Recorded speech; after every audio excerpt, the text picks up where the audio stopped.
Once there was this bad little boy whose name was Jim. Though, if you will notice, you will find that bad little boys are nearly always called James in your Sunday school books. It was strange, but still it was true, that this one was called Jim. He didn't have a sick mother either, a sick mother who was pious and had the consumption and would be glad to lie down in the grave and be at rest but for the strong love she bore her boy and the anxiety she felt that the world might be harsh and cold towards him when she was gone. Most bad boys in the Sunday books are named James and have sick mothers who teach them to say, "Now I lay me down," etc., and sing them to sleep with sweet, plaintive voices, and then kiss them good night and kneel down by the bedside and weep. But it was different with this fellow.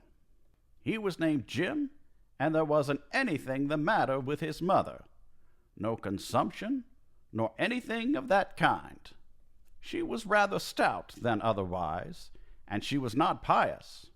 Moreover, she was not anxious on Jim's account. She said if he were to break his leg, it wouldn't be much loss. She always spanked Jim to sleep, and she never kissed him good night. On the contrary, she boxed his ears when she was ready to leave him. Once this little bad boy stole the key of the pantry and slipped in there and helped himself to some jam, and filled up the vessel with tar so that his mother would never know the difference. But all at once, a terrible feeling didn't come over him, and something didn't seem to whisper to him, "Is it right to disobey my mother? Isn't it sinful to do this?" Where do bad little boys go who gobble up their good, kind mother's jam? And then he didn't kneel down all alone and promise never to be wicked any more, and rise up with a light and happy heart, and go tell his mother all about it, and beg her forgiveness, and be blessed by her with tears of pride and thankfulness in her eyes. No, that is the way with all other bad boys in the books. But it happened otherwise with this Jim, strangely enough. He ate that jam and said it was bully in his sinful, vulgar way, and he put in the tar and said that was bully also, and laughed and observed that the old woman would get up and snort when she found it out.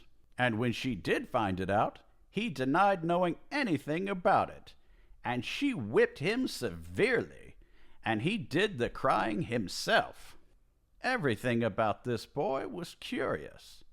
Everything turned out differently with him from the way it does to the bad Jameses in the book.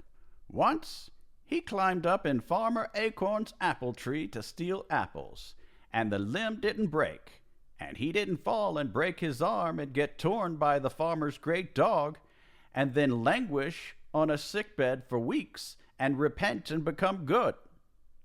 Oh, no. He stole as many apples as he wanted and came down all right, and he was all ready for the dog, too, and knocked him endways with a brick when he came to tear him. It was very strange. Nothing like it ever happened in those mild little books with marbled backs and with pictures in them of men with swallow-tailed coats, bell-crowned hats, and pantaloons that are short in the legs, and women with the waistcoats of their dresses under their arms and no hoops on. Nothing like it in any of the Sunday school books. Once he stole the teacher's penknife, and when he was afraid it would be found out and he would get whipped, he slipped it into George Wilson's cap, poor Widow Wilson's son, the moral boy, the good little boy of the village, who always obeyed his mother and never told an untruth, and was fond of his lessons and infatuated with Sunday school. And when the knife dropped out from the cap, and poor George hung his head and blushed as if in conscious guilt, and the grieved teacher charged the theft upon him, and was just in the very act of bringing the switch down upon his trembling shoulders, a white-haired, improbable justice of the peace did not suddenly appear in their midst and strike an attitude and say, "Spare this noble boy.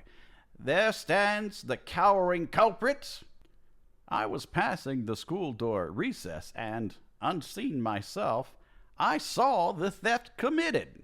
And then Jim didn't get whaled, and the venerable justice didn't read the tearful school a homily and take George by the hand and say such boy deserves to be exalted, and then tell him come and make his home with him and sweep out the office and make fires and run errands and chop wood and study law and help his wife do household labors and have all the balance of time to play and get 40 cents a month and be happy.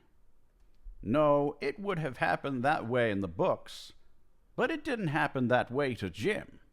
No meddling old clam of a justice dropped in to make trouble, and so the model boy George got thrashed, and Jim was glad of it because, you know, Jim hated moral boys. Jim said he was down on them milksops. Such was the coarse language of this bad, neglected boy. But the strangest thing that ever happened to Jim was the time he went boating on Sunday and didn't get drowned, and that other time that he got caught out in the storm when he was fishing on Sunday and didn't get struck by lightning. Why, you might look and all through the Sunday school books from now until next Christmas, and you would never come across anything like this. Oh, no. You wouldn't find that all the bad boys who go boating on Sunday invariably get drowned, and all the bad boys who get caught out in storms when they are fishing on Sunday infallibly get struck by lightning. Boats with bad boys in them always upset on Sunday, and it always storms when bad boys go fishing on the Sabbath. How this Jim ever escaped is a mystery to me. This Jim bore a charmed life. That must have been the way of it. Nothing could hurt him.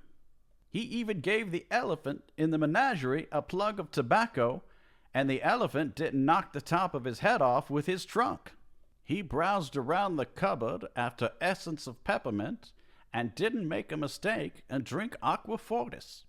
He stole his father's gun and went hunting on the Sabbath and didn't shoot 3 or 4 of his fingers off. He struck his little sister on the temple with his fist when he was angry, and she didn't linger in pain through the long summer days and die with sweet words of forgiveness upon her lips that redoubled the anguish of his breaking heart. No, she got over it. He ran off and went to sea at last, and didn't come back and find himself sad and alone in the world, his loved ones sleeping in the quiet churchyard, and the vine-embowered home of his boyhood tumbled down and gone to decay. Ah, no. He came home as drunk as a piper and got into the station house the first thing. And he grew up married and raised a large family and brained them all with an axe one night and got wealthy by all manner of cheating and rascality. And now he is the infernalest, wickedest scoundrel in his native village and is universally respected and belongs to the legislature. So you see, there never was a bad James in the Sunday school books that had such a streak of luck as this sinful Jim with a charmed life.